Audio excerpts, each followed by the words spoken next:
தமிழக வெற்றிக் கழகம் வந்து இதுவரைக்கும் எந்த அணிகளோட ஒரு கூட்டணி இல்லாமல் ஆனால் நான் முதலமைச்சர் ஆகணும் அப்படிங்கிற ஒரு எண்ணத்தோடு செயல்பட்டு இருக்காங்களே, இது வெற்றியை நோக்கி கொண்டு போகுமா இல்லை தேர்தல் எப்படி மாறும் சார்? திமுகக்குன்னு ஒரு கோர் ஓட் பேங்க் இருக்குது, அதிமுகக்குன்னு கோர் ஓட் பேங்க் இருக்குது, பாஜகவுக்கும் நீங்கள் கோர் ஓட் பேங்க் ஒன்று பில்ட் ஆயிருக்கு. நீங்கள் அந்த 30% இன்று விஜய் அவர்கள் பெற முடியுமா அப்படின்னு கேட்டிங்கன்னா என்னை பொறுத்த வரைக்கும் முடியாது. சார், இந்த மாதிரி ஒரு மாய தோற்றத்தை எதுக்காக அப்படி உருவாக்குறாங்க சார்? விஜயை ஏமாத்துறதுக்காக ஏதாவது சில விஜய்க்கு இப்போ தெரிஞ்சிருச்சு. இதில் முக்கியமான விஷயம் கேட்டிங்கன்னா அதில் 25,000 வந்து போலி புஷியானது. அண்ணே நான் போட்டு அண்ணே ஃபேக்குனே, ஏன்னே அவசரப்பட்டு கூட்டமெல்லாம் போடுறீங்க, நான் கொடுத்ததெல்லாம் தப்பான டேட்டானே, இது விஜய் அவர்களுக்கும் போகுது. இதை யாரை ஏமாத்துறதுக்கு சார் இதெல்லாம்? சார் ஒட்டுமொத்தமாக விஜய் ஏமாத்துறாங்க, அவ்வளோதான்.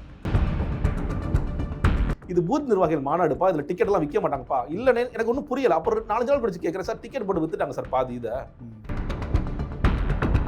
மறுபடி சொல்றேன், உங்களுக்கான கூட்டம் இருக்கிறது. ஆனால் அந்த கூட்டத்தை தக்க வைப்பதற்கோ அந்த கூட்டத்தை சரியாக வழிநடத்துவதற்கோ உங்களிடம் சரியான ஆட்களே இல்லை. ஒரு எக்ஸ்பீரியன்ஸான அரசியல்வாதிகள் யாருமே இந்த விஜயை சுற்றி இல்லையே, அவங்க எப்படி இந்த முதலமைச்சர் ஆகக்கூடிய இந்த கனவை நிறைவேற்ற போகிறாங்க சார்? ஆரம்பத்திலிருந்து இந்த கட்சிக்கு சேரக்கூடிய, கட்சிக்காக வரக்கூடியவர் எவ்வளவோ பேர் இருந்தார்கள். ஃபென்ஸ் போட்டு விஜய் சார் 2 பேர் தான்.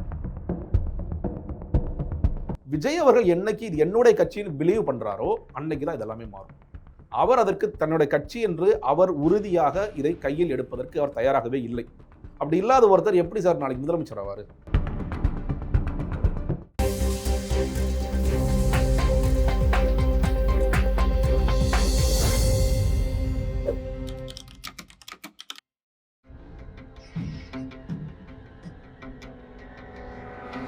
தமிழலை நேயர்களுக்கு வணக்கம். இன்றைய நேர்காணலில் நம்மோடு இணைந்திருப்பவர் அரசியல் விமர்சகர் திரு ஜெகதீஸ்வரன் அவர்கள். வணக்கம் சார். வணக்கம் சார். தமிழக வெற்றிக் கழகத்தோட ஆரம்ப காலகட்டத்தில் அவங்களோட பயணித்தவர் என்ற முறையில் விஜய் தன்னை முன்னிறுத்தி முதலமைச்சர் வேட்பாளர் என்று தன்னை முன்னிறுத்தி செயல்பட்டுக்கிட்டு இருக்காரு. அதே நேரத்தில் அவருடைய செயல்பாடுகள் வந்து கொஞ்சம் மக்களை போய் நேரடியாக சந்திக்கலை, இன்னும் கொஞ்சம் அந்த முதலமைச்சருக்கான வேட்பாளருக்கான ஒரு பாதையில் அவர் பயணிக்கலைன்னு ஒரு கருத்து நிலவுது. உங்களுடைய கருத்து என்ன சார்? இன்னைக்கு கிட்டத்தட்ட தேர்தலுக்கு ஒரு 8 மாத காலம் இருந்தால் கூட நீங்கள் இவருடைய கான்டெம்பரரிஸ் இல்லை இன்னைக்கு இருக்கிற மற்ற அரசியல் கட்சி தலைவர்கள் எல்லாருமே விமர்சனம் நமக்கு இருக்கும். திமுகவுடைய தலைவர் முதலமைச்சராகிய ஸ்டாலின் அவர்கள் ஓரணிகள் தமிழ்நாடு அப்படிங்கிற பேரில் அவங்க வந்து பயணம் போயிட்டு இருக்காங்க. எடப்பாடி பழனிசாமி அவர்கள் மக்களை மீட்போம் அப்படின்னு சொல்லிட்டு அவரும் ஒரு பயணத்தில் போகிறார். சீமான் அவர்கள் வந்து ஆடு மாடுகளுக்கான ஒரு மாநாடு நடத்தினார். அதுக்கு பிறகு மேய்ச்சல் நிலத்திற்கான ஒரு இது போனார், ஒரு பயணம் போனார். இதெல்லாம் நம்ம பார்த்தோம். அன்புமணி ராமதாஸ் அவர்கள் கூட நீங்கள் அப்பாவோட பல பிரச்சனைகளாக இருந்தால் கூட அவரும் வந்து பல அறிக்கைகளை கொடுத்துட்ருக்காரு. நீங்கள் அங்கங்கே பொதுக்கூட்டங்களை போட்டுட்ருக்காரு. அவரும் வந்து ஒரு உரிமை மீட்பு பயணம்னு ஆரம்பிச்சிருக்காரு.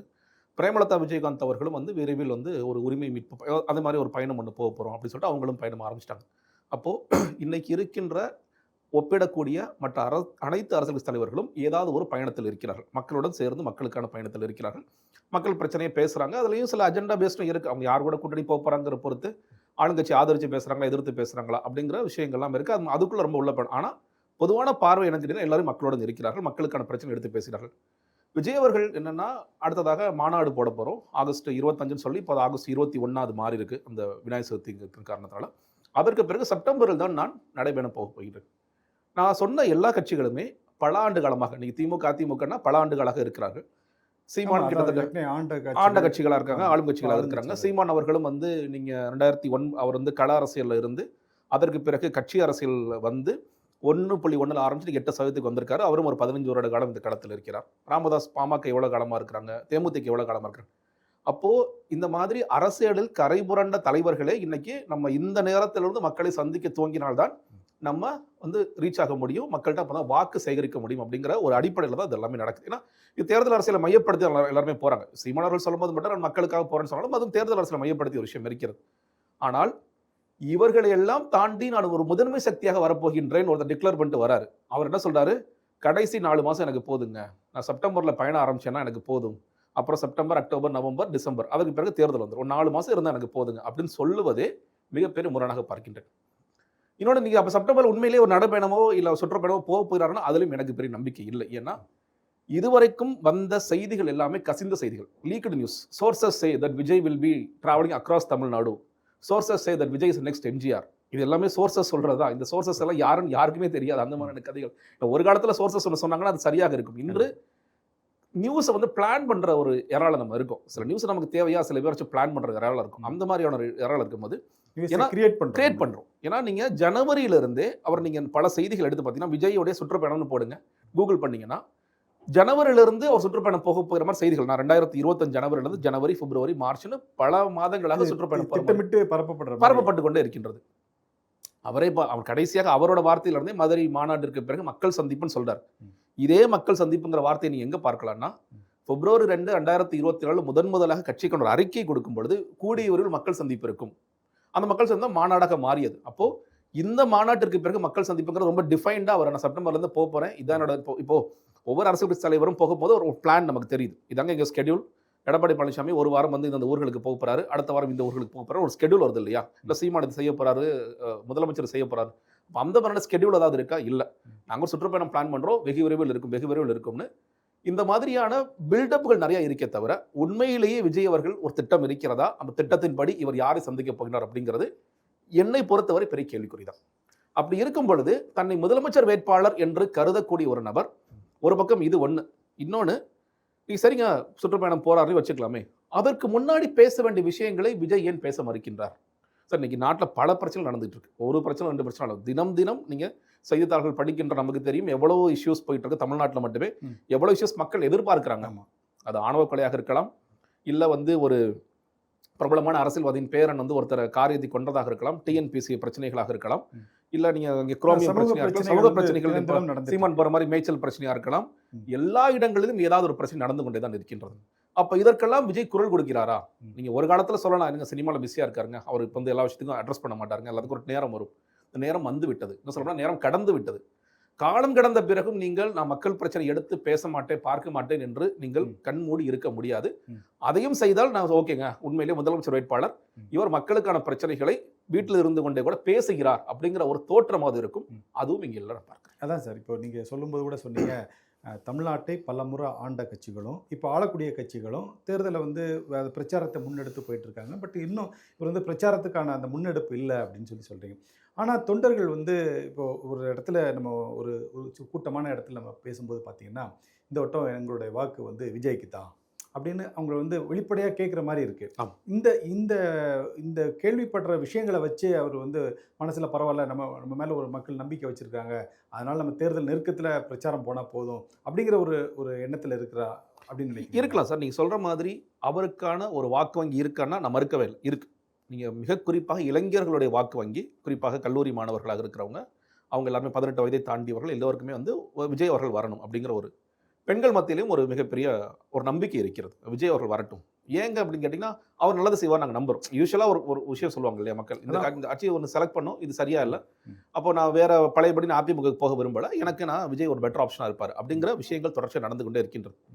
இது எல்லாமே சஸ்டெயின் ஆகணும்னு நான் நினைக்கிறேன். நீங்கள் ஏன் நான் விஜய் அவர்கள் பிரச்சனைகள் குறித்து பேச வேண்டும், நான் சொல்கிறேன் இளைஞர் பிரச்சனையை கூட ஏன் நீங்கள் அட்ரஸ் பண்ணணும்னு நான் சொல்கிறேன்னா, உங்களுடைய வாக்கு வங்கி அவர்கள் தான். அந்த கோர் வாக்கு வங்கி, நான் அவர் சுருக்க விரும்பல, இளைஞர் மட்டும்தான் வாக்குன்னு சுருக்க விரும்பல, உங்களோட கோர் வாக்கு வங்கியாக இருக்கின்ற அந்த இளைஞர் பிரச்சனைகளை நீங்கள் மையப்படுத்தி பேசலாம் தான். அப்போ என் தலைவர் எனக்காக பேசினார்ப்பா. நான் இன்னொரு சொல்கிறேன், டிரைவர் கம்யூனிட்டிஸ். இப்போ நீங்கள் பல நேரங்களில் நான் ட்ராவல் பண்ணுறேன், ட்ராவல் பண்ணால் ஆட்டோவில் ட்ராவல் பண்ணலாம், பஸ்ஸில் காரில் ட்ராவல் பண்ணலாம்.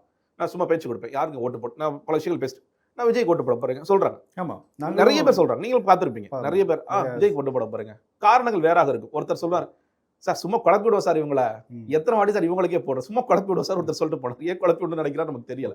இங்க ஒரு தம்பி சொன்னார், சார் அவர் தான் சார் தளபதி தான் சார், ஏன்பா சார் நல்லது நிறைய செஞ்சிருக்காரு சார், எங்கப்பா சினிமாலே நிறைய செஞ்சிருக்காரு சார், இப்படி சரி ஓகே, ஏதோ ஒரு காரணங்களால நீங்க நான் சொல்றேன் அந்த டிரைவர் கம்யூனிட்டிக்கு நீங்க இது வரைக்கும் முன்னெடுக்கிற விஷயங்கள் என்ன, இல்ல முன்னெடுக்க போற விஷயங்கள் அதெல்லாம் பார்த்து தான் ஓட்டு போடுறாங்கன்னு நினைக்கிறீங்களா சார்? இல்ல சார், அது பார்த்து ஓட்டு போட மாட்டாங்க சார். நீங்க மற்ற கட்சிகள் இப்போ நீங்க ஒரு தேர்தல் அறிக்கைன்னு வரப்போதோ இல்ல ஏன் பல விஷயங்கள் இப்போ ஆணவ கொலை நடக்கும் பொழுது எதற்காக எல்லா கட்சிகளும் பேசுறாங்க, எங்களுடைய பார்வை என்ன? இன்னைக்கு பிஜேபி முதற்கொண்டு நீங்க நயினார் நாகேந்திரன் அதே சமூகத்தை சேர்ந்தவர்கள் அவரும் இந்த வீட்டுக்கு போற முன்னாடிலாம் நீங்க இந்த காட்சியில பார்க்க முடியாது. இன்னைக்கு ஒரு சோசியல் ப்ரெஷர் எல்லாரும் மேலே இருக்கு. நீங்க பழைய காலம் மாதிரி இது கட்சியை பார்த்து இல்லை ஜாதியை பார்த்துலாம் நீங்கள் செயல்பட முடியாது, ஒரு கொலைனா நீங்கள் கண்டிச்சு தாகணும், ஆணவ கொலைனா கண்டிச்சு தாகணும் அப்படிங்கிற இடத்துக்கு முக்கியமான கட்சிகளை நகர்ந்து கொண்டு இருக்கிறார்கள். ஆனால் விஜய் பேசவே இல்லை. நீங்கள் ஆதவ ஒரிஜினல் பேசிட்டாரு, என் கட்சிக்காரங்க போயிட்டாங்க. இல்லை, விஜய் என்ன ஏன் பேசவில்லைங்கிறத மிகப்பெரிய கேள்வி. அதற்கு பிறகு அந்த மை டிவிக்கு ஒரு ஆப் இன்ட்ரோடியூஸ் பண்ணாங்க, அங்கே பேசுவார், நிறைய எதிர்பார்ப்பு இருந்தது. ஏன்னா நீங்கள் சொல்கிற அந்த கட்சியில் நிறைய குரல்கள் ஏன் தலைவன் பேசலை, தலைவர் வந்து அஜித்குமாருக்கு போனார், அஜித்குமாரோடைய வீட்டுக்கு போனார், அஜித்குமார் பெரிய பிரம்மாண்டமான ஒரு கண்டன பொதுக்கூட்டம் நடத்தினார், நாங்கள் ரொம்ப வரவேற்கிறோம், இதுதான் கள செயல்பாடு, நாங்கள் ரொம்ப நம்பிக்கையாக இருக்கோம். ஆனால் நீங்கள் கொல்லப்பட்ட கவின் வீட்டுக்கு போகவே இல்லை, நீங்கள் அது குறித்து ஒரு அறிக்கை கூட இது வரைக்கும் பதிவு செய்யலை. ஏன்? மதுரையில் மாநாடு நடக்க போதுங்கிற காரணத்திற்காக நீங்கள் மக்களே நீங்கள் வந்து அந்த சமுதாய மக்கள் அப்படி யோசிக்கிறாங்களா? இல்லை. நிறைய பார்க்குறோம், நம்ம சொசைட்டியில் இருக்கிற மக்கள் நிறைய பேர் இல்லைங்க, கொலையாக பாருங்கள், ஆணவ கொலை எந்த சமூகங்களும் பார்க்க வேண்டிய அவசியம் இல்லை. இப்போ நீங்கள் ஒரு தீவிரவாதத்துக்கு மதம் இல்லைங்கிற மாதிரி இந்த மாதிரி ஆணவ கொலைகளுக்கு ஒரு சாதின்னு சுருக்க வேண்டாம், இடைநிலை சாதியாக இருந்தாலும் பேசிதான் ஆகணும். அந்த இடத்துக்கு நகர்றாங்க, சோசியல் மீடியா பிரசன்ஸோ இல்லை வந்து சோசியல் மீடியா இன்ஃப்ளூயன்ஸோ கூட நிறைய நடந்துட்டு இருக்கு. அப்படி இருக்கிற சமயத்தில் விஜய் அவர்கள் பேச மறுக்கிறார் அப்படின்னு சொல்லும் பொழுது அப்போ அவங்க யோசிப்பாங்கல்ல, நீ கட்சியில் இருந்து யோசிக்கிற, இன்னும் சொல்ல போனால் தமிழக வெற்றி கழகத்தோடைய நிறைய ஓட் பேங்கை நான் பார்க்கறது இன்னைக்கு வந்து தலித்ல நான் பார்க்குறேன். ஏன்னா இயல்பாகவே அவருக்கான அந்த ரசிகர்கள் அதிகப்படியாக இருக்கிறார்கள். நான் அந்த மாநாட்டில் இதை பார்த்தேன். நீங்கள் வந்து 5 கொள்கை தலைவர்கள் அவர் இன்ட்ரோடியூஸ் பண்ணும்போது அம்பேத்கர் என்கிற பெயர் சொல்லும்போது அதிகமான கைத்தட்டல்கள் நடக்குது. நீ கேட்கலாம், ஏங்க அவர் வந்து பொது தலைவராக அம்பேத்கர் எல்லோரும் ஏற்றுக்கிறார்கள்? இல்லை, இன்னைக்கும் அந்த பிரிவினை பாகுபாடெல்லாம் இருக்கத்தான் செய்கிறது. அப்போ அவங்க இருக்கிறாங்க. அந்த கூட்டத்தில் வந்து வன்னியர் பெருமக்கள் நிறைய பேர் வந்திருந்தாங்க, அங்கே முத்தரை நிறைய பேர் வந்திருந்தாங்க. அப்போ அவங்கெல்லாம் வரும் பொழுது அப்போ தலித்துகளுக்கு இயல்பாகவே இந்த ஜாதியான படுகொலை விஜய் ஏன் கண்டிக்கவில்லைன்னு ஒரு கேள்வி வரும்ல, அதை நான் சொல்றேன். இப்போ டிரைவர் கமிட்டி நிறைய இஷ்யூஸ் நம்ம பார்க்குறோம். இன்னைக்கு வந்து நிறைய அந்த ஆப் பேஸ்ட் இருக்கிறதுல எல்லாருமே அப்பப்போ போராடுறாங்க, அவங்க குரல் கொடுக்குறாங்க. அப்போ நாங்கள் ஓட்டு போட போகிற விஜய் அவர்கள் எங்களுக்காக என்ன விஷயம் முன்னெடுக்கிறாரு, இப்போ தவறு, அரசாங்கம் ஏதாவது ஒரு முடிவு எடுக்கணும், நடவடிக்கை எடுக்கணும், இந்த கேப் அக்ரிகேட்டர்ஸ்க்காக வேலை செய்ய வேண்டிய அவசியம் இருக்கிறது, எல்லாம் ரொம்ப லாஸ்ட்ல இருக்காங்க, ஏதாவது பேசினாரா, பேசவில்லை, இதெல்லாம் பண்ணீங்கன்னா சஸ்டெயின் ஆகும் நான் சொல்கிறேன். இதெல்லாம் நீங்கள் ஏன் பேசணும்னு நான் எதிர்பார்க்கிறேன்னா, இந்த பிரச்சனைகளை நீங்கள் மையப்படுத்தி பேசும்பொழுது விவசாய பிரச்சனை இல்லைங்க, பரந்தூருக்கு போகும்போது ஏன் ஒரு பெரிய ட்ராக்ஷன் கிடக்குது உங்களுக்கு? விஜய் முக்கியமான விஷயத்தை கையில் எடுக்கிறார், அது சரியோ தவறோ, விஜய் முக்கியமான பிரச்சனை கையில் எடுக்கிறார், நீர்நிலைகளை பாதுகாக்கணும்னு நினைக்கிறார், அவருக்கு ஒரு பார்வை இருக்குன்னு சொல்றோம் இல்லையா? அதே மாதிரி இந்த முக்கியமான பிரச்சனைகள் நீங்கள் பேசும்பொழுது தான் அது வெளிப்படும். நான் எல்லாத்தையுமே நான் தேர்தல் அறிக்கையில் பேசுவேன்னா முடியாது. இன்னைக்கு நீங்க திடீர்னு ஒரு 500 பக்கத்தை கொடுத்து நீங்க பகுப்பாய்வு செய்வீங்களா? செய்ய மாட்டோம், யாருமே செய்ய மாட்டோம். அப்போ எந்தெந்த நேரத்தில் நீங்கள் பேச வேண்டுமோ அதெல்லாம் பேசும்பொழுது ஓகே, மாணவர்கள் பற்றி விஜய்க்கு இந்த மாதிரி கருத்து இருக்கு, இந்த மாதிரி அரசு ஊழியர்கள் பற்றி இந்த ஒரு கருத்து இருக்கு, இந்த கருத்துக்கள்லாம் வெளிப்படும் பொழுதுதான் அது முழுமை பெறும், அது சஸ்டெயின் ஆகும் நான் பார்க்குறேன். சரி சார், இப்போ வந்து சார் அதிமுகவாக இருக்கட்டும், திமுகவாக இருக்கட்டும், பாமக, நாம் தமிழர் கட்சி, இந்த மாதிரி எல்லா கட்சிகளுக்கும் ஒரு ஓட்டு வங்கி எவ்வளோ இருக்குது அப்படிங்கிறது எல்லாத்துக்குமே தெரியும். இப்போ இவங்களே இப்போ பிரதான கட்சிகளாக இருக்கக்கூடிய அதிமுகவும் திமுகவுமே கூட்டணி கட்சிகளை சேர்த்துக்கொண்டு களத்தில் இறங்க தயாராக இருக்காங்க. இப்போது டிவிகே தமிழக வெற்றி கழகம் வந்து இதுவரைக்கும் எந்த அணிகளோட ஒரு கூட்டணி இல்லாமல், ஆனால் நான் முதலமைச்சர் ஆகணும் அப்படிங்கிற ஒரு எண்ணத்தோடு செயல்பட்டு இருக்காங்களே, இது வெற்றியை நோக்கி கொண்டு போகுமா இல்லை தேர்தல் எப்படி மாறும் சார்? சார், அதாவது விஜய் அவர்கள் நினைக்கணும், இப்போ 4 முனை போட்டி இன்னைக்கு நம்ம பேசிகிட்டு இருக்கிற இந்த தருணத்தில் 4 முனை போட்டி சீமான் அவர்களையும் சேர்த்து, இது அவர் வந்து இல்லை சீமான் அவர்கள் வந்து ஒரு 8% தான் இருக்க போகிறார் அப்படின்னா 3 முனை போட்டியில் இவர் கிட்டத்தட்ட ஒரு 30% வாக்குகள் யார் பெறுகிறார்களோ அவர்கள் இந்த களத்தில் வெல்வதற்கான வாய்ப்புகள் அதிகமாக இருக்கிறது. இல்லை அட்லீஸ்ட் வந்து ஒரு தொங்கு சட்டமன்றம் கூட நடப்பதற்கான வாய்ப்புகள் இருக்கிறது. நீங்கள் அந்த 30% இன்று விஜய் அவர்கள் பெற முடியுமா அப்படின்னு கேட்டிங்கன்னா என்னை பொறுத்த வரைக்கும் முடியாது. ஏன் முடியாதுன்னு சொன்னீங்கன்னா, ஒன்று நீங்கள் சொல்கிற மாதிரி இப்போது திமுகக்குன்னு ஒரு கோர் ஓட் பேங்க் இருக்குது, அதிமுகக்குன்னு ஒரு கோர் ஓட் பேங்க் இருக்குது, பாஜகவுக்கும் நீங்கள் கோர் ஓட் பேங்க் ஒன்று பில்ட் ஆயிருக்கு. அதனால தான் அவங்க ஒரு அன்டெஸ்டடாக போகிறதோட டெஸ்டடாக நம்ம போயிடலாம்னு சொல்லிட்டு அவங்களும் போகிறாங்க. திமுக கூட்டணி கட்சிகள், அதிமுக கூட்டணி கட்சிகள், இன்னும் முடிவு செய்யாத கட்சிகள், இப்போ பாமக முடிவு செய்யாமல் இருக்கிறாங்க, தேமுதிக முடிவு செய்யாமல் இருக்கிறாங்க, இன்னும் சின்ன சின்ன கட்சிகள்லாம் முடிவு செய்யாமல் இருக்கிறாங்க.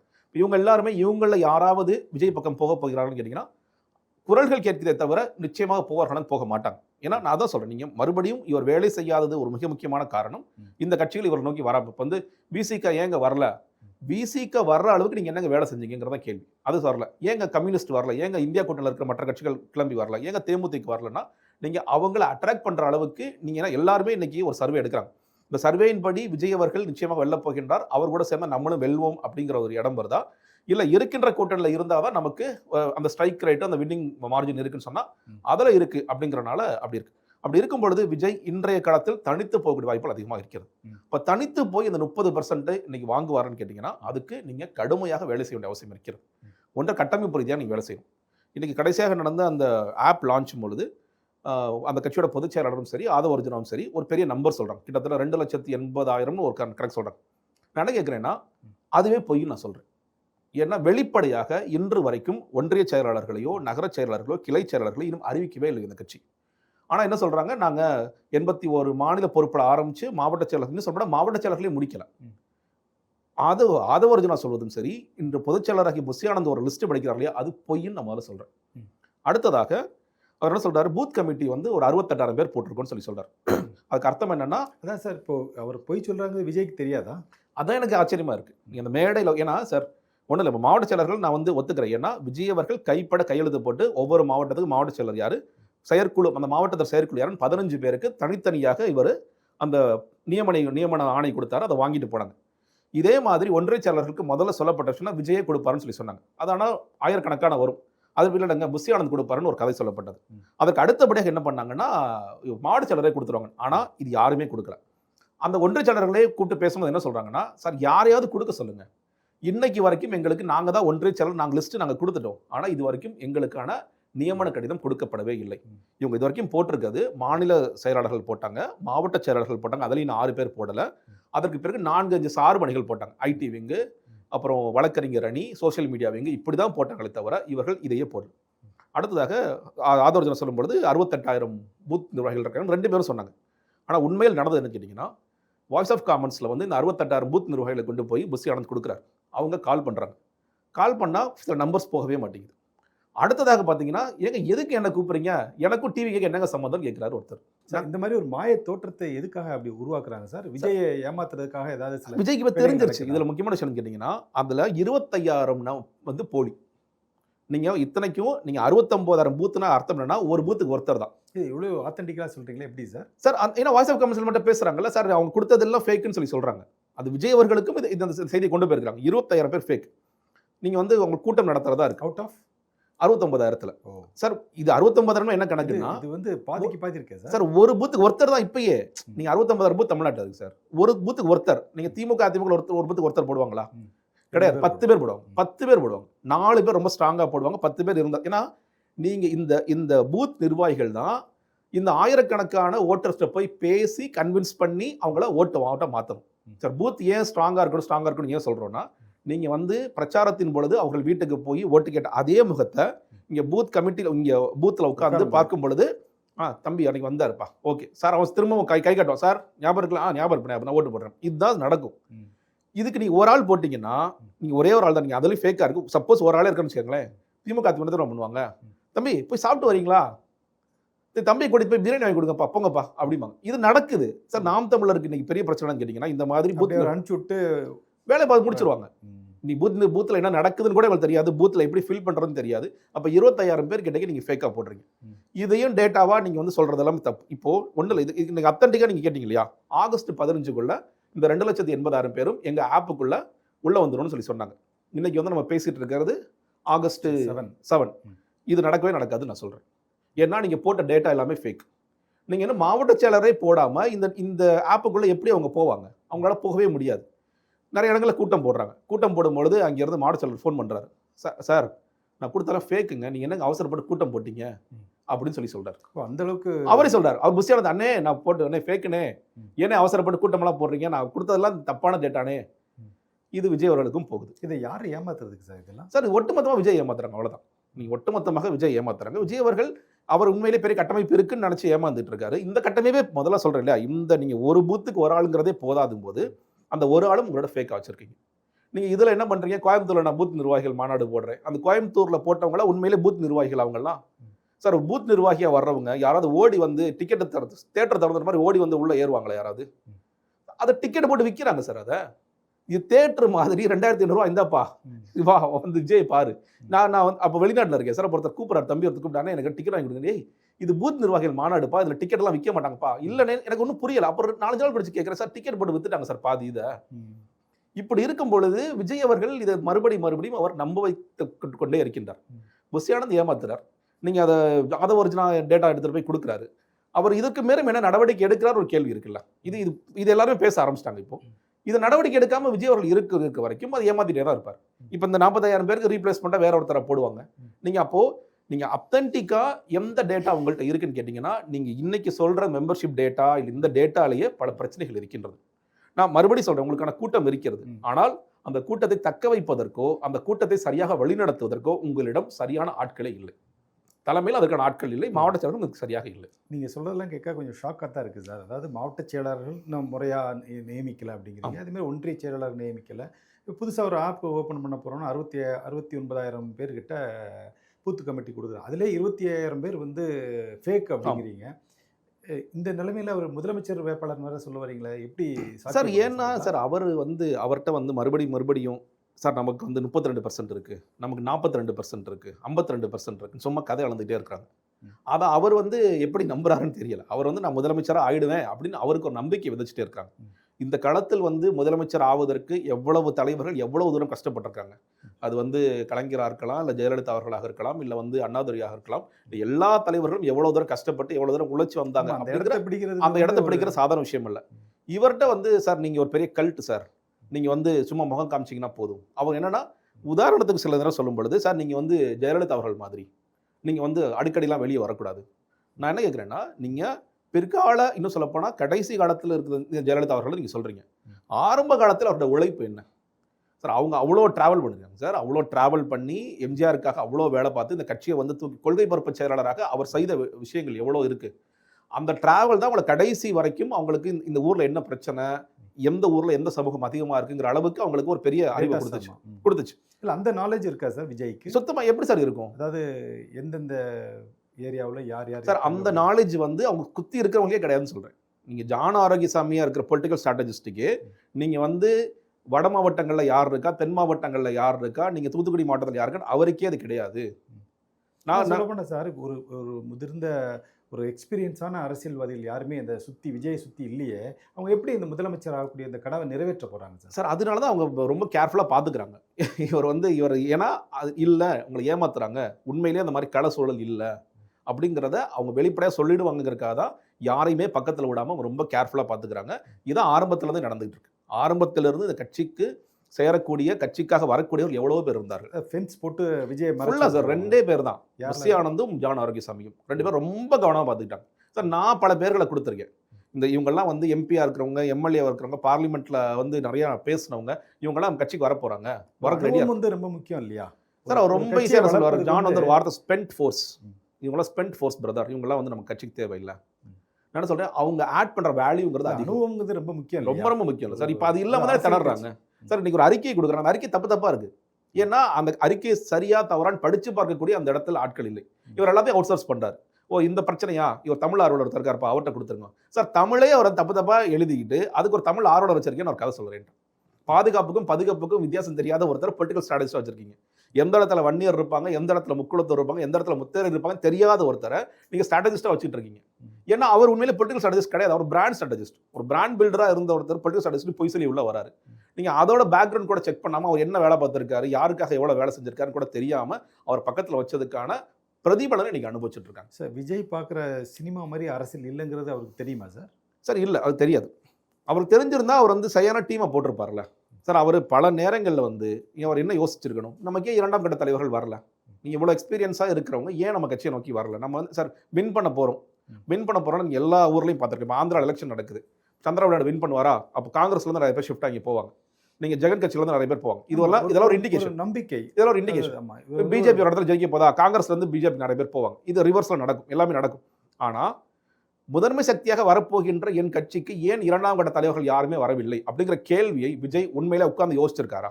இல்லை யார் தடுக்கிற? சில நேரங்கள் அவருக்கு தெரியும் சார், சில பேர் தடுக்கிறாங்கிறது தெரியும். ஏங்க நீங்கள் தடுக்கிறீங்க, ஏன் அவர் தடுக்கிறீங்க, ஏன் அவர் உள்ள வர மாட்டேங்கிறீங்க அப்படின்னு போல்டா விஜய் என்னைக்காவது கேள்வி கேட்டிருக்காரு சார். பிரச்சனை கேட்டிங்கன்னா ஜானே சொல்லியிருக்காரு, பிரதர் இது விஜய் கட்சி இல்லை பிரதர், இது வந்து புஷியானதோட கட்சி. நானே சொல்றேன், புஷியானது கட்சி இது ஜான் ஆரோக்கியசாமியோட கட்சி. விஜய் அவர்கள் என்னைக்கு இது என்னுடைய கட்சின்னு பிலீவ் பண்றாரோ அன்னைக்கு தான் இதெல்லாமே மாறும். அவர் அதற்கு தன்னுடைய கட்சி என்று அவர் உறுதியாக இதை கையில் எடுப்பதற்கு அவர் தயாராகவே இல்லை. அப்படி இல்லாத ஒருத்தர் எப்படி சார் நாளைக்கு முதலமைச்சர் ஆவார்? இல்லை அதான் தன்னை முதலமைச்சராக அறிவிக்கிறவருக்கு இந்த நாலேஜ் கூட இல்லாமல் இருக்குமா சார்? சார் இருக்கே சார். அதானே நீங்கள் என்ன சொல்கிறேன், நீங்கள் என்னைக்கு அவர் வெளிப்பட போகிறார் சார்? இப்போ ஒரு பிரச்சனை வருது, நீங்கள் வந்து இந்த பிரச்சனைக்கு போகணுமா வேண்டாமான்னு விஜய் சுயமாக முடிவு செய்தால் அது வேற. இப்போ நான் போகிறேன், நான் போய் நிற்கணும். இல்லை ஜான் என்ன சொல்கிறீங்க, புஷி என்ன சொல்கிறீங்க, இல்லை நீங்களாம் ஏதாவது சொல்கிறீங்கன்னா அதுக்கப்புறம் நான் கேட்டுட்டு அதை செயல்படுவேன் அப்படின்னு இருந்தீங்கன்னா அது எப்படி சார்? முடிவெடுத்துட்டு இந்த முடிவெடுத்த பிறகு இதில் சிக்கல் ஏதாவது வருமா? அணுக்களை நடந்திருக்கு, நாம அறிக்கை கொடுக்கணும். இந்த அறிக்கை கொடுக்கும்பொழுது எதை சேர்க்கலாம், எதை நீக்கலாம், எப்படி கொடுக்கணும் அப்படிங்கிறது பேசுறது சரி. இது கண்டன ஆர்ப்பாட்டம் செய்யணுமா வேண்டாமா, நம்ம கட்சிக்காரங்க மட்டும் போய் பார்த்தா போதுமா, இப்படின்னு டிஸ்கஷன் பண்ணிக்கலாம். ஜான் ஏதாவது சொல்லுவாரா, புஷியானது ஏதாவது சொல்லுவாரா, அதை கேட்டுட்டு நம்ம செயல்பட்டா மட்டும் போதும்னு ஒரு தலைவர் இருக்கிறதா இன்னைக்கு மிகப்பெரிய சிக்கலாக இருக்கிறது. அவர் ஆரம்பத்திலிருந்து அப்படிதான் சார். அவர் சினிமா லாங்குவேஜ்லேயே சொல்றேனே, இந்த படத்தோட டைரக்டர் ஜான் ஆரோக்கியசாமி, இந்த படத்தில் நம்ம ஒரு ஆக்டர், அவர் என்ன சொல்றாரோ அதை வந்து நம்ம நடிச்சுட்டு, அதுவும் எந்த நேரத்தில் சொல்றாரோ அந்த நேரத்தில் மட்டும் ஸ்கிரிப்ட்ல என்ன இருக்கோ அதை மட்டும் நடிச்சுட்டு போனால் போதும் அப்படிங்கிற ஒரு மனப்பான்மை இருக்கு. அதான் சொல்றேன், இல்லை இந்த படத்தோட எல்லாமே நீங்க தான். இந்த படத்தோட ப்ரொடியூசர், இந்த படத்தோட டைரக்டர், இசையமைப்பாளர், ஒளி ஒளி எல்லாமே நீங்க மட்டும்தான். அதையெல்லாம் அவர் உணர்ந்தால்தான், ஓ இது நம்ம கட்சி, இது நம்ம தான் உணராம தான் இருக்கிறாரு. நிச்சயம் உணராம இருக்காரு சார். நிச்சயமா அவரை உணராம. நிறைய இளைஞர்களும் நிறைய பேர் வந்து வாக்களிக்கிறதுக்கு கூட தயாரா இருக்காங்க. சார் அதான் சார், அந்த ஏன்னா விஜய்ங்கிற ஒரு ப்ராப்ளம் பண்ற இடத்துலலாம் பார்க்கும்போது எதாச்சும் ஒரு பத்திரிகையாளருங்கிற முறையில் நம்ம கேட்கும், இந்த வட்டம் யாருக்குப்பா ஓட்டு போட போறீங்க, என்ன பண்ண போறீங்கன்னா, இந்த வட்டம் எங்களுக்கு நான் விஜய்க்கு தான் போட போறேன் அப்படின்னு இந்த வித்தியாசமான களத்தில் நம்ம வந்து நிறைய வெரைட்டி ஆஃப் பீப்புளை பார்க்கும்போது இந்த வார்த்தைகள் நம்ம கேட்கும்போது நிச்சயமா வருது சார். நான் தான் சொல்றேன், கண்டிப்பா வருது. பட் இவங்களோட நம்பிக்கை எப்படி விஜய் காப்பாற்றுவாரா? அதான் சார், நீங்க எல்லா தரப்புலையுமே நீங்க கேட்கும் பொழுது ஆமா. ஏன்னா அவங்க என்ன நினைக்கிறாங்க, விஜய் வந்து சினிமாவில் எப்படி பல சாகசங்களை செய்தாரோ அதே மாதிரி அரசியல் கடத்திலும் சாகசங்களை செய்து விடுவார் அப்படிங்கிற பெரிய நம்பிக்கை இருக்கு. விஜய் வந்தால் எல்லாமே மாறிடும், விஜய் வந்தால் பாலியல் குற்றங்கள் இருக்காது, விஜய் வந்தால் லாக்கப் மரணங்களே நடக்காது, விஜய் வந்தால் திருட்டு கூட ஒளிஞ்சிரும், மக்கள் எல்லாரும் ஒரே நாளில் நீங்கள் வந்து சங்கர் படம் மாதிரி அப்படியே கிராஃபிக்ஸ் வந்துட்டே இருக்கும் அப்படிங்கிற அளவுக்கு நம்புறாங்க. நான் சொல்கிறேன், விஜய் மட்டும் இல்லை, அது ஸ்டாலின் அவர்களாக இருக்கலாம், எடப்பாடி அவர்களாக இருக்கலாம், சீமான் அவர்களாக இருக்கலாம், அண்ணாமலையார், யார் வந்தாலும் ஓவர் நைட்டில் எதுவுமே மாறாது. அப்போ அரசியல் புரிதலாக நமக்கு ஒரு பெரிய பிரச்சனை இருக்குது. அரசியல்னா இப்படி தான் நம்ம நினச்சிட்டு இருக்கோம், அது நடக்கவே நடக்குது. ஏன்னா ஒவ்வொரு வாட்டியும் ஓட்டளிக்கும் போது நம்ம என்ன சொல்கிறோம், இவர் முதலமைச்சர் ஸ்டாலின் வந்துட்டாருப்பா, எல்லாமே மாறப்போகுதுப்பா. ஏன் மாறல? இங்கே அவ்வளோ ஈஸியாக எல்லாத்தையும் மாற்றிட முடியுமானா நிறைய சிக்கல்கள் இருக்குது, டெமோக்ரஸியில் நிறைய பிரச்சனைகள்லாம் இருக்குது, அதெல்லாம் ஸ்லோவாக தான் நடக்கும். பட் இந்த புரிதல் ஒன்று இல்லாத காரணத்தினால அவங்க என்ன நினச்சிட்டாங்க, விஜய் வந்தால் எல்லாமே மாறிடுங்க, விஜய் தாங்க நான் வாக்களிக்க போகிறேன், அவர் வரட்டுமேங்க. நான் என்ன சொல்கிறேன், வரட்டும், தாராளமாக வரட்டும். நீங்கள் ஒரு பெரிய அட்மினிஸ்ட்ரேஷனை அவர் பார்க்க போகிறார், எத்தனை துறைகள் இருக்குது, எவ்வளோ பிரச்சனைகள் இருக்குது அப்படிங்கிறது. தன்னோட கட்சிக்குள்ளே இருக்கிற பிரச்சனைகளையும் கட்சிக்குள்ளே என்ன நடக்குதுன்னு தெரியாத ஒருத்தர் நாளைக்கு ஒருவேளை அரசுக்கே வந்தார்னா அவர் என்ன பண்ணுவார்? அவரால் எதுவுமே கிரகிக்கவே முடியாது சார். அந்த பிரச்சனை அதை மக்கள் யோசிப்பாங்க. நீங்கள் டுவர்ட்ஸ் தி எலெக்ஷன் வந்து விஜய் ஒரு ஏபிள் அட்மினிஸ்ட்ரேட்டராக இருப்பாரா, இருக்க மாட்டாரா அப்படிங்கிறது, அவர் என்ன செய்ய போகிறார். இப்போ என்ன எல்லாரும் நம்புறாங்கன்னா, ஓகே 4 மாதத்தில் விஜய் ஏதோ பிரமாதமாக செய்ய போகிறார். நீங்கள் அக்டோபர் மாதத்தில் அவர் பேசின மாநாட்டு பேச்சுங்கிறது ஓகே, இன்னைக்கு இருக்கிற கான்டெம்பரரி நல்லா பேசியிருக்காருப்பா, அவருக்கு ஒரு பார்வை இருக்குப்பா, அந்த அதே மாதிரியான ஒரு ட்ரெண்ட் இன்னைக்கு வரைக்கும் இருக்கா? இந்த நம்ம பேசிட்டு இருக்க இந்த ஆகஸ்ட் மாதம் இருக்கான்னு கேட்டிங்கன்னா, அதை பார்த்து ரசித்த பல பேர் இல்லையே, ஒன்றுமே இல்லை, விஜய் எக்ஸ்போஸ் ஆகிட்டே இருக்காரு. சில பேர் சொல்கிறாங்க, விஜய் வந்து பேசாமல் இருந்தாலும் பிரச்சனை, பேசினாலும் பிரச்சனை, அவர் பேசினாலும் பர்சன்டேஜ் ஓட்டு போகுது, பேசாமல் இருந்தாலும் பிரச்சனை போகுது. ஏன்னா அவர் நிறைய விஷயங்கள் பேசுறாருன்னு பார்க்கும்போது 2 நிமிஷம் 3 நிமிஷத்தில் விஷயத்தை முடிச்சுட்டு போய் ரொம்ப ஷார்ப்பாக பேசுறாருன்னு அவர் நினைக்கிறாரு. ஆனால் எதற்காக நான் எனக்கு வாக்களிக்கணுங்கிற இன்னைக்கு வரைக்கும் சொல்லியிருக்காரா? அவர் குறை சொல்றார், திமுக குறை சொல்றார், பாஜக குறை சொல்றார். எனக்கு மக்கள் ஏன் வாக்களிக்க வேண்டும் அப்படிங்கிறதுக்கு ஆன்சர் இன்னைக்கு வரைக்கும் விஜய் சொல்லியிருக்காருன்னா விஜய் சொல்லவே இல்லை. ஏன்னா விஜய் அவர்கள் உட்கார்ந்து யோசித்தால் தான் அது நடக்கும். நம்மளோட கொள்கை ரீதியான தலைவர்கள் யார், கொள்கை நம்ம ஏன் வச்சிருக்கிறோங்கிறத விஜய் அவர்களே யோசிக்கும் பொழுதுதான் அதற்கான தீர்வு கிடைக்கும். நம்ம வந்து திமுகவை அழிக்க வந்திருக்கோம், நம்ம வந்து இந்த கட்சி அழிக்க வந்திருக்கோம், இவரை பவர் விடாம தடுக்க வந்திருக்கோம், அது அரசியல் ஒர்க் அவுட்டே ஆகாது. ஓகே சார், நான் மக்களுக்கு இந்த விஷயங்கள்லாம் செய்ய வந்திருக்கேன், மக்கள் என் மேலே பெரிய நம்பிக்கை வச்சிருக்காங்க, அந்த நம்பிக்கைக்கு நான் பாத்திரமாக இருப்பேன்னு சொன்னீங்கன்னா தான் இதெல்லாம் நடக்கும். அதை விஜய் உணரவில்லை. சார் இப்போ நீங்கள் இவ்வளோ தூரம் பேசினதுலேருந்து நான் உங்ககிட்ட ஒரு சில கேள்விகளை கேட்க விரும்புகிறேன். நீங்கள் வந்து இப்போ விஜயை பற்றி இதெல்லாம் சொல்லியிருக்கீங்க, 2 பேர் அவருக்கு முன்னால் வந்து தடுப்பாக நிற்கிறாங்க, அவங்க வந்து விஷயத்தை விஜய்க்கு எடுத்துகிட்டு போகிறதில்ல அப்படின்னு. இப்போ ஒருவேளை இந்த பேட்டியை விஜய் பார்க்குறாருன்னு வச்சுக்கோங்க, பார்த்துட்டு அவங்கக்கிட்ட கேட்டால் கூட அவங்க சொல்லுவாங்க, சார் இவர் நம்ம கட்சியில் இருந்தார், செயல்பட்டார், இப்போ அந்த நம்ம கட்சியில் விட்டு வெளியில் ஒதுங்கி இருக்கிறதுனால ஒரு காழ்ப்புணர்ச்சியில் வந்து இந்த மாதிரி பேசுகிறாரு, அது வந்து நம்ம கட்சியை சிறுமைப்படுத்துகிற மாதிரி பேசுகிறாரு அப்படிங்கிற சொல்கிறதுக்கான வாய்ப்புகள் இருக்குது. நான் ஓப்பனாகவே சொல்கிறேனே, அவர் திமுக கைகூலி, இல்லை அதிமுக கைகூலி, இல்லை பாஜக கைகூலி, இதுவுமே சொல்லுவாங்க. அவர் திமுக காசு வாங்கிட்டார் சார், அதிமுக காசு வாங்கி என்ன வேணாலும் சொல்லுவாங்க. பிரச்சனை என்னென்னா, விஜய் அவர்கள் இதில் நீங்கள் வந்து இந்த ஒட்டுமொத்தமாக நீங்கள் ஷூட் தி மெசஞ்சருங்கிற வேலை தான் நடக்குது. ஒவ்வொரு வாட்டியும் அதில் இருக்கிற மெசேஜ் என்ன, ஏன் பல பத்திரிகையாளர்கள் நம்ம கட்சி விமர்சனம் பண்ணி பேசுகிறாங்க, ரொம்ப ஆதரித்து பேசுகிற பத்திரிகையாளர்கள், ரொம்ப ஆதரித்து பேசின அரசியல் விமர்சகர்கள் ஏன் அவங்க எகென்ஸ்டாக பேசுகிறாங்க, நம்ம என்ன தவறு பண்ணுறோம் அப்படிங்கிற அந்த மெசேஜை விஜய் அவர்கள் உள்வாங்குகிறாரா? அந்த மெசேஜை உண்மையிலே உள்வாங்கினார்னா நம்ம கட்சியில் நிறைய கோளாறுகள் இருக்குது, அந்த கோளாறுகளும் சரி செய்ய வேண்டும்ங்கிறது ஒன்று. இன்னொன்று, அவர் இவ்வளவு தூரம் நீங்கள் வந்து புஷி ஆனந்தியோ ஜான் ஆர்கன்ஸோ நம்ப வேண்டிய அவசியம் இல்லை. ஏன்னா அவருக்காக வேலை பார்ப்பதற்கு எவ்வளவோ பேர் ரெடியாக இருக்கிறாங்க. உண்மையிலேயே எந்த காசும் வாங்காம, ஏன்னா இன்றைக்கி காசு வாங்கிட்டு தான் வேலை பார்க்குறாங்க, காசு எதுவும் வாங்காமல் உண்மையிலே ஒரு நல்ல பிளாட்ஃபார்ம், இந்த பிளாட்ஃபார்த்தை சரியாக பயன்படுத்தணும், இந்த இளைஞர்களை சரியாக நல்வழிப்படுத்தி அரசியலுக்கு கொண்டு போகணும்னு இருக்கிற எவ்வளோ பேர் இருக்காங்க. விஜய் அவர்கள் இவர்களை நம்புவதை நிறுத்திவிட்டு இந்த மாதிரி புதிய முகங்களை உள்ள, நான் அவர் ஒன்றில் சார் ஓப்பனாக மதுரையில் கூட நடக்கிற மாநாட்டில் நான் டிக்ளேர் பண்ணுறேன், என் கட்சிக்கு எல்லாரும் வாங்க, எந்த தயக்கமும் இல்லை, நீங்கள் வாங்க, என்ன நீங்கள் சந்திக்கலாம், நான் பனையூர் ஆஃபீஸில் உட்கார்றேன், இதை சொல்லுவாரா விஜய்? இதை சொல்லிட்டாருன்னா நிச்சயமாக அது மாறும். ஆனால் அவர் நான் பனையூருக்கு வர்றதே பெரிய செய்தி, நான் வந்து பனையூருக்கு வந்துட்டாலே கிளம்பும் போது விஜய் கிளம்பி விட்டார், விஜய் என்று வரப்போகிறாங்கிற செய்தி அப்படிங்கிறது இருக்கிற வரைக்கும் விஜய் அவர்களுக்கு எதுவுமே போய் சேராது.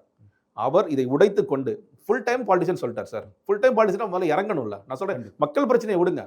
உங்க ஆபீஸ் பனையூர்ல வந்து உட்கார்ந்தீங்கன்னா பனையூர்ல நிறைய குரல்கள் கேட்கும்.